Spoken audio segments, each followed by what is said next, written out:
UP के 9 सीटों के नतीजे आने वाले हैं। बीजेपी के लिए टेंशन आने वाले नतीजे नहीं बल्कि उन नतीजों की वजह हो सकते हैं, क्योंकि कई हैं जो मुख्यमंत्री योगी आदित्यनाथ के साथ विश्वासघात कर रहा है। पहली बार भीतरघात योगी आदित्यनाथ के साथ लोकसभा चुनाव के दौरान हुआ था। तब तो बीजेपी की रिपोर्ट आई थी कि कई विधायकों और नेताओं ने योगी को सहयोग नहीं दिया था। दूसरा भीतरघात इस बार यूपी विधानसभा उपचुनाव में हुआ है। बीजेपी की अंदरूनी रिपोर्ट में भीतरघात का खुलासा हुआ है। यह भीतरघात किसने किया और किन किन जगहों पर हुआ, आगे एक्सक्लूसिव रिपोर्ट में आपको दिखाएंगे। लेकिन एक सवाल जो उठ रहा है कि अब 2.5 साल बाद होने वाले विधानसभा चुनाव में क्या होगा।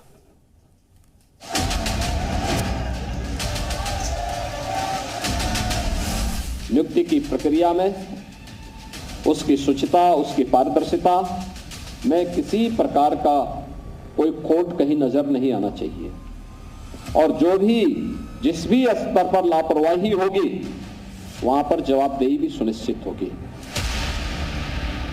नौकरी देने में खोट या लापरवाही योगी आदित्यनाथ को जरा भी बर्दाश्त नहीं। योगी ये चेतावनी दे तो रहे थे किसी और को, लेकिन उनका इशारा और निशाना शायद किसी और की तरफ था। दरअसल बीजेपी के अंदर ही योगी को लेकर कुछ लोगों की नीयत में खोट है। सूत्रों से जो खुलासा हुआ है उसके मुताबिक उपचुनाव में योगी आदित्यनाथ के खिलाफ कुछ लोकसभा चुनाव जैसी प्लानिंग की गई। यूपी उपचुनाव में कई सीटों पर बीजेपी में भीतरघात हुआ है। बीजेपी को उपचुनाव वाली सीटों पर पार्टी विरोधी गतिविधियों की रिपोर्ट मिली है। बीजेपी सूत्रों के मुताबिक कुंदरकी, कटेहरी, फूलपुर और मझमा में भीतरघात की सबसे ज्यादा शिकायतें मिली हैं। बीजेपी ने सीटवार और जातिगत समीकरण को देखते हुए टिकट देने में कोई जल्दबाजी नहीं की। आरोप यह है कि इन्हीं लोगों ने भारतीय जनता पार्टी में भीतरघात किया है। देखना यह होगा कि भारतीय जनता पार्टी इन भीतरघातियों पर क्या कार्रवाई करती है। हालांकि भारतीय जनता पार्टी ने इन भीतरघातियों को चिन्हित करने का काम भी शुरू कर दिया है। दरअसल इस बार उपचुनाव के दौरान टिकट बंटवारे में बीजेपी के बड़े नेताओं की नहीं चली। उपचुनाव जिताने की पूरी जिम्मेदारी खुद योगी आदित्यनाथ ने संभाल ली थी, इसीलिए पूरे उपचुनाव में वो सबसे ज्यादा एक्टिव रहे और कहा जाता है कि टिकट बंटवारे में भी योगी की ही चली। उपचुनाव में टिकट के लिए कई पूर्व सांसद और विधायकों ने दावा किया था, लेकिन बीजेपी ने जातीय समीकरण को ध्यान में रखते हुए टिकट बांटा और इसी बात से नाराज कुछ दावेदार ग्राउंड पर योगी के खिलाफ ही एक्टिव हो गए। सूत्रों के मुताबिक सबसे ज्यादा पार्टी विरोधी काम कुंदरकी और कटहरी विधानसभा में हुआ। हालांकि बीजेपी पार्टी में विश्वासघात पर कुछ भी खुलकर बोलने को तैयार नहीं, तो वहीं बीजेपी के सहयोगी मान रहे हैं कि बीजेपी के साथ भीतरघात हुआ है।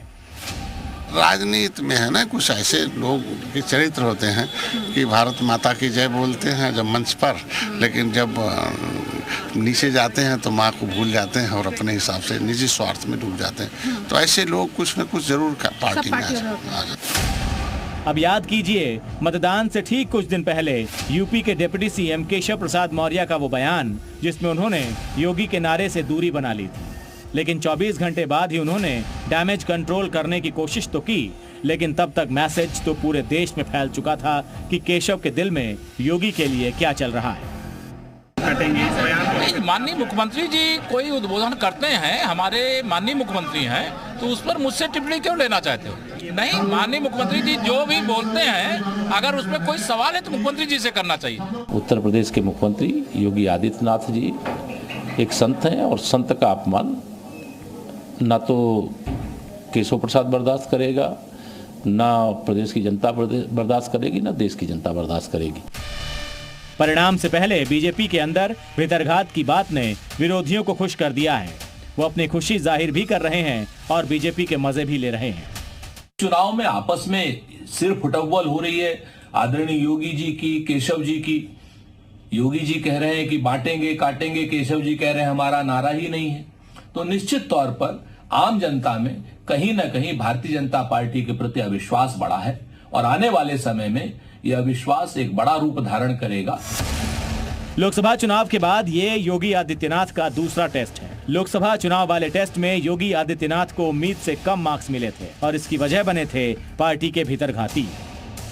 लोकसभा चुनाव में हुए नुकसान की रिपोर्ट बनी तो खुलासा हुआ कि कई जिलों में विधायकों और नेताओं ने विश्वासघात किया था। अब ऐसा ही विश्वासघात उपचुनाव में भी होने की रिपोर्ट बीजेपी को मिल चुकी है। वैसे विपक्षी भले ही बीजेपी के अंदर भीतरघात के मुद्दे पर तंज करें, लेकिन बीजेपी पार्टी के खिलाफ काम करने वालों को लेकर बिल्कुल गंभीर है। सूत्रों का दावा है कि बीजेपी ने भीतरघात करने वालों की पहचान शुरू कर दी है। बहुत मुमकिन है कि उपचुनाव के नतीजे आने के बाद पार्टी के अंदर मौजूद विभीषणों पर एक्शन भी शुरू हो जाए। तुषार श्रीवास्तव, जी मीडिया, लखनऊ।